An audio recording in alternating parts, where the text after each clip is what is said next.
নমস্কাৰ জব আৰু কেৰিয়াৰ টিভিৰ অন্য এটি ইনফৰ্মেটিভ ভিডিঅ'লৈ আপোনালোকক স্বাগতম জনাইছোঁ। এইটো ভিডিঅ'ত মই আপোনালোকক জনাম নুমলীগড় ৰিফাইনাৰী লিমিটেডৰ ফালৰ পৰা কিছুমান ভেকেঞ্চিৰ কাৰণে এডভাৰটাইজমেণ্ট আহিছে। গোটেই ডিটেইলছ দেখাই যাম, ক'ত কেনেকৈ এপ্লাই কৰিব লাগিব, কি পোষ্ট ওলাইছে সকলোবোৰ। সেইকাৰণে আপোনালোকে ভিডিঅ'টো স্কিপ নকৰাকৈ শেষলৈকে চাই থাকিব। যদি আপোনালোকৰ আৰ্হতা মিলে তেন্তে আপোনালোকে পোষ্টসমূহৰ কাৰণে এপ্লাই কৰি দিব পাৰিব।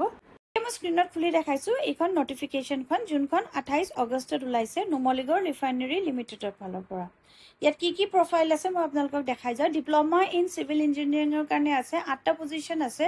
নুমলীগড়তে হ'ব। SC কাৰণে এটা, ST কাৰণে এটা, OBC কাৰণে 2টা আৰু আনৰিজাৰ্ভৰ কাৰণে 4টা আছে। ইয়াত মিনিমাম যোনটো কোৱালিফিকেশ্যন বিচাৰিছে second class full time diploma in civil engineering from government recognised institute, আৰু ফৰ ST SC কাৰণে diploma in civil engineering from government recognised institute. তাৰপিছত next diploma in mechanical engineering আছে, তাৰ কাৰণে 3টা পোষ্ট আছে OBC আৰু আনৰিজাৰ্ভ কেটেগৰীত। ইয়াতো second class full time diploma in mechanical engineering from আ গভৰ্ণমেণ্ট ৰেকগনাইজড ইনষ্টিটিউট। থাৰ্ড আছে ডিপ্ল'মা ইন ইনষ্ট্ৰুমেণ্টেশ্যন ইঞ্জিনিয়াৰিং এপ্ৰেণ্টিছ, 4টা পোষ্ট আছে। ইয়াত আছে SC কাৰণে এটা, OBC কাৰণে এটা, আনৰিজাৰ্ভ কেটেগৰীৰ কাৰণে 2টা আছে। ইয়াতো second class full time diploma বিচাৰিছে। তাৰপিছত diploma in electrical engineering apprentice আছে, তাৰ কাৰণে 4টা পোষ্ট আছে। তাৰপিছতে নেক্সট বিচাৰিছে diploma in electrical engineering apprentice, তাৰ কাৰণে 4টা পোষ্ট আছে। OBC কাৰণে 2টা, আনৰিজাৰ্ভৰ কাৰণে 2টা। ইয়াতো minimum second class full time diploma বিচাৰিছে ইঞ্জিনিয়াৰিঙত। ডিপ্ল'মা ইন কেমিকেল ইঞ্জিনিয়াৰিং বিচাৰিছে, তাৰ কাৰণে 5টা আছে। ST কাৰণে এটা, OBC কাৰণে এটা, EWSৰ কাৰণে এটা আৰু আনৰিজাৰ্ভ কেটেগৰীৰ কাৰণে আছে 2টা। ইয়াতো minimum second class full time diploma বিচাৰিছে ইন কেমিকেল ইঞ্জিনিয়াৰিং ফ্ৰম তাৰপিছতে ফুড এণ্ড বেভাৰেজ ছাৰ্ভিচৰ এপ্ৰেণ্টিছ বিচাৰিছে, এটা পোষ্ট আছে। ডিপ্ল'মা বা degree in hotel management hospitality management with minimum 40% marks in aggregate from government recognised institute. ITI plumber apprentice বিচাৰিছে। ইয়াৰ কাৰণে 3টা পোষ্ট আছে। মিনিমাম 10 পাছ হ'ব লাগিব ITI, NCVT বা SCVT ইন প্লাম্বাৰ ট্ৰেড, 2 বছৰীয়া ৰেগুলাৰ কৰ্চ কৰি থোৱা হ'ব লাগিব ফ্ৰম গভৰ্ণমেণ্ট ৰেকগনাইজড ইনষ্টিটিউট। তাৰপিছত ITI ফিটাৰৰ কাৰণে ওলাইছে নুমলীগড়ত তাৰপিছত ITI ফিটাৰৰ পোষ্ট ওলাইছে 2টা, আনৰিজাৰ্ভ কেটেগৰীত এটা আৰু EWSত এটা আছে। ইয়াতো 10 পাছ হ'ব লাগিব। লগতে ITI, NCVT, SCVT in fitter trade আৰু 2 years ৰেগুলাৰ কৰ্চ কৰা হ'ব লাগিব ফ্ৰম আ গভৰ্ণমেণ্ট ৰেকগনাইজড ইনষ্টিটিউট। তাৰপিছতে ITI ইলেক্ট্ৰিচিয়ানৰ ওলাইছে, তাৰ কাৰণে 2টা পোষ্ট আছে। 10 পাছ হ'ব লাগিব। লগতে ITI, NCVT, SCVT in electrical trade, 2 বছৰ ৰেগুলাৰ কৰ্চ কৰা হ'ব লাগিব। বেক অফিচৰ কাৰণে আহিছে, তাৰ কাৰণে 13টা পোষ্ট আছে। এইটো জব পষ্টিং হ'ব গুৱাহাটীত হ'ব। SC কাৰণে এটা, ST কাৰণে 2টা, OBC কাৰণে 4টা, EWSৰ কাৰণে এটা আৰু আনৰিজাৰ্ভ কেটেগৰীত আছে 5টা। গ্ৰেজুৱেট বিচাৰিছে কমাৰ্চ বা আৰ্টছত with minimum 40% marks in aggregate from government recognised institute. তাৰপিছত MBA HRৰ কাৰণে বিচাৰিছে, 13টা পোষ্ট আছে আৰু এইটো লোকেশ্যন গুৱাহাটীত 5টা আছে। আৰু এইটোৰ কাৰণে যোনটো আপোনালোকৰ চাকৰিৰ বা তাৰপিছত MBA HRৰ কাৰণে আছে 13টা পজিশ্যন আছে। নুমলীগড়ত 5টা আছে আৰু গুৱাহাটীৰ কাৰণে আছে 8টা। SC এটা, ST 2টা, OBC 4টা, EWSৰ এটা আৰু আনৰিজাৰ্ভ কেটেগৰীত আছে 5টা। ইয়াৰ কাৰণে ছেকেণ্ড ক্লাছ হ'ব লাগিব, MBA কৰিব লাগিব HR ফ্ৰম আ গভৰ্ণমেণ্ট ৰেকগনাইজড ইনষ্টিটিউট, আৰু ST ST কাৰণে full time MBA in HR from regular government institute. তাৰপিছতে এটেণ্ডেণ্ট অপাৰেটৰ ওলাইছে কেমিকেল প্লাণ্টৰ কাৰণে 6টা পজিশ্যন নুমলীগড়ত। ST কাৰণে এটা, OBC কাৰণে 2টা, EWSৰ কাৰণে এটা আৰু আনৰিজাৰ্ভ কেটেগৰীত আছে 2টা। ইয়াৰ কাৰণে BSc উইথ কেমিষ্ট্ৰি বিচাৰিছে, 40% মাৰ্কছ ইন এগ্ৰিগেট হ'ব লাগিব গভৰ্ণমেণ্ট ৰেকগনাইজড ইনষ্টিটিউট ইউনিভাৰ্চিটিৰ কাৰণে। তাৰপিছতে MCA বা BSc IT কাৰণে 10টা পজিশ্যন ওলাইছে। 9টা নুমলীগড়ত আছে আৰু গুৱাহাটীৰ কাৰণে এটা ওলাইছে। ইয়াত SC কাৰণে এটা, ST কাৰণে এটা, OBC কাৰণে 2টা আৰু আনৰিজাৰ্ভ কেটেগৰীত আছে 6টা। ইয়াৰ কাৰণে কোৱালিফিকেশ্যন লাগিব MCA or BSc IT with minimum 40% in aggregate from government recognized institute বা ইউনিভাৰ্চিটিৰ পৰা। তাৰপিছত য়োগা ইনষ্ট্ৰাক্টৰ এটা বিচাৰিছে, এটা পোষ্ট আছে। এইটো কাৰণে আপোনালোকৰ যদি ফিটনেছ বা হেল্থ ডিগ্ৰী থাকে, diploma with specialisation in yoga from government recognised institute যেনেকৈ পৰা তেনেকুৱা ধৰণৰ হ'লে আপোনালোকে এপ্লাই কৰি দিব পাৰিব এই সকলোবোৰ পোষ্ট ফ্ৰেছাৰ্ছ এপ্লাই কৰিব পাৰিব ইয়াত কোনো এক্সপিৰিয়েঞ্চৰ দৰকাৰ নাই যদি আপোনালোকৰ কোৱালিফিকেশ্যনখিনি মিলে তেন্তে আপোনালোকে এপ্লাই কৰিব পাৰিব এতিয়া যোনটো সিলেকশ্যন মেথড হ'ব ইয়াৰ কাৰণে অনলাইন হ'ব এপ্লিকেশ্যন প্ৰচেছটো আৰু এইটো 30 তাৰিখৰ পৰা আৰম্ভ হৈ গৈছে যোৱাকালিৰ পৰা এইটো 23 তাৰিখলৈকে হ'ব ছেপ্টেম্বৰ মাহৰ ইয়াতে যোনটো এইটো ৱেবছাইট আছে www.nrl.co.in career online application for apprentice trainee এইটো আপোনালোকে গৈ পেলাই অনলাইন এপ্লাই কৰিব লাগিব ইয়াতে অফলাইন এপ্লিকেশ্যন প্ৰচেছ নহয় তাৰ পিছতে candidates must register as an apprentice in the following government website before applying for apprentice training filling up of apprenticeship registration number is mandatory while applying online application আপোনালোকে যেতিয়া online apply কৰিব তাৰ আগতে যদি আপোনালোকে ডিগ্ৰী বা ITI পাছ হয় তেন্তে এইটো যোনটো পোৰ্টেল দিছে www.apprenticeshipindia.gov.in এইটোত গৈ পেলাই প্ৰথমতে আপোনালোকে ৰেজিষ্টাৰ কৰিব লাগিব আৰু যদি আপোনালোকে ইঞ্জিনিয়াৰিঙৰ ডিপ্ল'মা আছে তেন্তে www.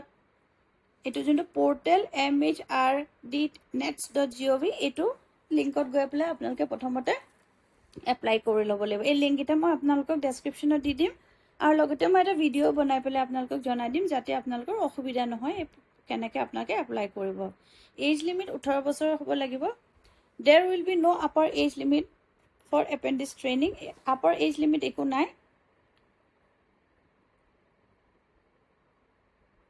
in respect of diploma engineering candidate BOPT Board of Practical Training Government of India does not allow signing of apprenticeship training contract with the candidate after 3 years from the date of pursuing the diploma engineering course. The candidates who have passed diploma engineering course in between year 2022 to 2024 only be eligible to submit online application. তাৰ মানে এটা একো upper as limit নাই যদি আপোনালোকৰ 18 বছৰ হৈছে আৰু আপোনালোকৰ যোনটো পঢ়া কোৰ্সটো 2022 পৰা 2024 ৰ ভিতৰত যদি কমপ্লিট হৈছে তেতিয়া 2 বছৰ মানে পাস কৰা 2 বছৰৰ ভিতৰতে আপোনালোকে এপ্লাই কৰিব লাগিব 2 বছৰতকৈ যদি বেছি হৈ গৈছে তেতিয়া হলে এই এপেন্ডিসশিপ যোনটো ট্ৰেইনিং হয় সেইটো গভৰ্ণমেণ্টৰ ৰুল হিচাপে আপোনালোকক তেখেতলোকে নলয় এটা অনলাইন যেতিয়া আপোনালোকে এপ্লাই কৰিব এড্ৰেছ প্ৰুফ লাগিব তাৰ কাৰণে পাছপোৰ্ট আধাৰ কাৰ্ড ভোটাৰ আইডি কাৰ্ড বা যিকোনো গভৰ্ণমেণ্টৰ ডকুমেণ্ট হলে হল এজ প্ৰুফত আপোনালোকে বাৰ্থ সাৰ্টিফিকেট দিব পাৰে বা HSLC সাৰ্টিফিকেট বা পেন কাৰ্ড দিব পাৰিব আৰু কোৱালিফিকেশ্যনৰ all mark sheets and certificates of the qualifying examination দিব লাগিব যিমান বিলাক আপোনাৰ মাৰ্ক শীট আছে আৰু সাৰ্টিফিকেট আছে আৰু এপেন্ডিক্স ৰেজিষ্ট্ৰেচন সাৰ্টিফিকেট লাগিব যোনটো মই কৈছো অনলাইন আপোনালোকে গৈ ৰেজিষ্টাৰ কৰি ল'ব লাগিব recent passport size photograph and scan সিগনেচাৰটো আপোনালোকে স্ক্যান কৰি পেলাই অনলাইন যেতিয়া আপোনালোকে এপ্লাই কৰিব তাত আপডেট কৰিব লাগিব আৰু মান্থলি যোনটো স্টাইপেন্ড দিব সেইটো দিব ডিগ্ৰী বা ডিপ্লোমা বিলাকৰ কাৰণে 17000 কে দিব ITI বিলাকৰ কাৰণে 12200 আৰু লগতে per month আপোনালোকক ফুড অ্যালাউন্স বা ক্যান্টিন অ্যালাউন্স এটা দিব 1415 টকা দিব per month হেতু এভৰি মান্থ আপোনালোকে খাৰ কাৰণে পাব আৰু এইখনে আসলে নোটিফিকেশন খন এতিয়া অনলাইন আপোনালোকে যদি এপ্লাই কৰিব লাগে কেনেকৈ কৰিব লাগে হেতু মই এবাৰ আপোনালোকক দেখাই দিম এতিয়া মই আপোনালোকক এপ্লিকেশন প্ৰসেছটো দেখাম স্টেপ বাই স্টেপ আপোনালোকে এইখিনি ধ্যান দি পেলাই চাব স্কিপ নকৰাকে তেতিয়াহে আপোনালোকে এপ্লাই কৰিবলৈ সুবিধা হ'ব এটা স্ক্ৰিনত এখন মই নুমলীগড় ৰিফাইনাৰী যোনখন ৱেবছাইট হয় সেইখন খুলিছো nrl.co.in ইয়াত যাব গৈ পেলাই অলপমান তললে গলে আপোনালোকে ইয়াতে এই ক্যাৰিয়াৰছৰ অপচন পাব এই ক্যাৰিয়াৰছটোত যেতিয়া আপোনালোকে ক্লিক কৰি দিব তেতিয়া কাৰেন্ট ওপেনিংছত যাব আৰু কাৰেন্ট ওপেনিংছত এপ্লাইজ এংগেজমেন্ট এইটোত আপোনালোকে ক্লিক কৰিব লাগিব এইটোত ক্লিক কৰাৰ পিছতে এইখন যোনখন আছে এইখন সাৰ্কুলাৰখন খুলি যাব সেইখন আপোনালোকে এবাৰ পঢ়ি চাই ল'ব এটা ইয়াত এটা পইণ্ট কৈছে যে এপ্লাই কৰাৰ আগতে প্ৰথমতে আপোনালোকে এপেন্ডিক্সৰ এখন সাৰ্টিফিকেট ল'ব লাগিব ৰেজিষ্ট্ৰেচন এইগিটা পোৰ্টেলত যায় যদি আপোনালোকে ডিগ্ৰী কৰিছে বা ITI কৰিছে তেন্তে ইয়াত এইটোত ক্লিক কৰিব এইটোত ক্লিক কৰিলে ইয়াত আহি এখন ৱেবছাইটত আহিব এখন গভৰ্ণমেণ্ট ৱেবছাইট ইয়াতে আপোনালোকে এইটো লগইন আৰু ৰেজিষ্টাৰ আছে ইয়াত গৈ পেলাই আপোনালোকে যদি অলৰেডি আপোনালোকৰ আছে তেতিয়া হলে আপোনালোকে ইয়াৰ পৰা গৈ সিধা আপোনালোকৰ সাৰ্টিফিকেটখন ডাউনলোড কৰি ল'ব পাৰিব ৰেজিষ্ট্ৰেচন নাম্বাৰটো আৰু যদি নাই তেন্তে আপোনালোকে ইয়াত গৈ এজ এ ক্যান্ডিডেট আপোনালোকে ৰেজিষ্টাৰ কৰি ল'ব আৰু তাৰপিছত ৰেজিষ্ট্ৰেচন নাম্বাৰটো যেতিয়া আহিব তাৰ পিছতে আপোনালোকে এপ্লিকেশন প্ৰসেছটো হেতু দিব লাগিব আৰু ইয়াতে আৰু এটা দিছে যদি আপোনালোকে ইঞ্জিনিয়াৰিং বা ডিপ্লোমা কৰিছে তেনে হলে এইটো পোৰ্টেলত গৈ পেলাই আপোনালোকে ৰেজিষ্টাৰ কৰিব লাগিব নেশনাল এপ্ৰেন্টিছশিপ ট্ৰেইনিং স্কিম এইটো যাই পেলাই আপোনালোকে ৰেজিষ্টাৰ কৰি পেলাই আপোনালোকৰ সাৰ্টিফিকেটখন উলিয়াই ল'ব লাগিব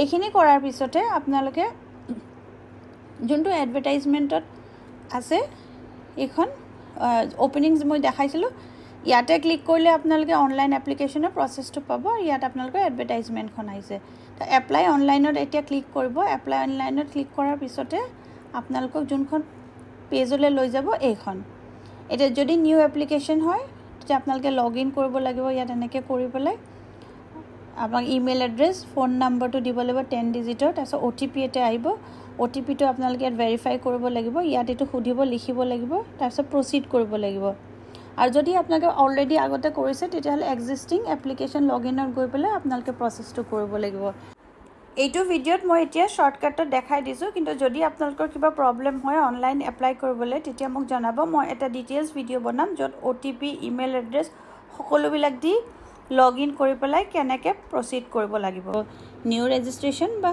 পুৰণা হ'লেও কেনেকৈ এপ্লাই কৰিব লাগিব আশা কৰোঁ ভিডিঅ'টো আপোনালোকৰ কাৰণে হেল্পফুল হৈছে আৰু যদি হেল্পফুল হৈছে তেন্তে লাইক এটা কৰি দিব আৰু যদি আপোনালোকে এতিয়ালৈকে মোৰ চেনেলটো ছাবস্ক্ৰাইব কৰা নাই ছাবস্ক্ৰাইব কৰি ল'ব আকৌ এটা নতুন ভিডিঅ' লৈ লগ পাম ধন্যবাদ